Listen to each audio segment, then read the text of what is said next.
যত নবী আছে 25 জন নবী, একজন নবী ওয়াক্তি নামাজ পড়ে নাই, খালি মহানবীরে দে ওয়াক্তি নামাজ পড়াইছে মোল্লারা। বাবা আদম নবী কয় ওয়াক্ত নামাজ পড়ছে? মুসা নবী কয় উক্ত পড়ছে? আরে মহানবীর আগে যে আসছে ঈসা নবী, হ্যাঁ কয় উক্ত পড়ছে? হ্যাঁ কয় উক্ত তার উম্মতরে পড়াইছে? অথচ কোরআন তো কইতেছে প্রত্যেক নবীর উম্মতের উপরে সালাত এবং যাকাত ফরজ করা হয়েছে, তোমার পূর্ববর্তীদের উপরে। হিরে তাহলে হেরা দিয়ে কেউই পাঁচ ওয়াক্ত বললো না, আপনারা পাঁচ ওয়াক্ত লইলেন, তা আবার নবীরে দা পড়াইলেন।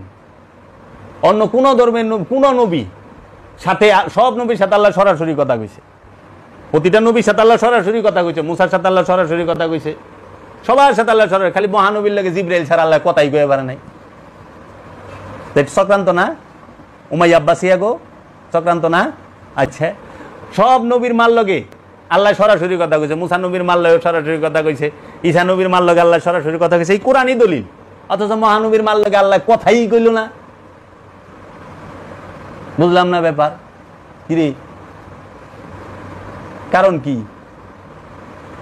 আল্লাহ মুসা নবী মহানবীর মাল লগে কথা কইল না, মহানবীর লগে সরাসরি কথা কইল না, খালি জিবরাইলে পাঠায়। আর মোল্লারা কেন দেখ, যাও যাও জিবরাইল যাও আমার হাবিবকে বলো, জিবরাইল যাও যাও, এরকম করে না সুর লাগায়া।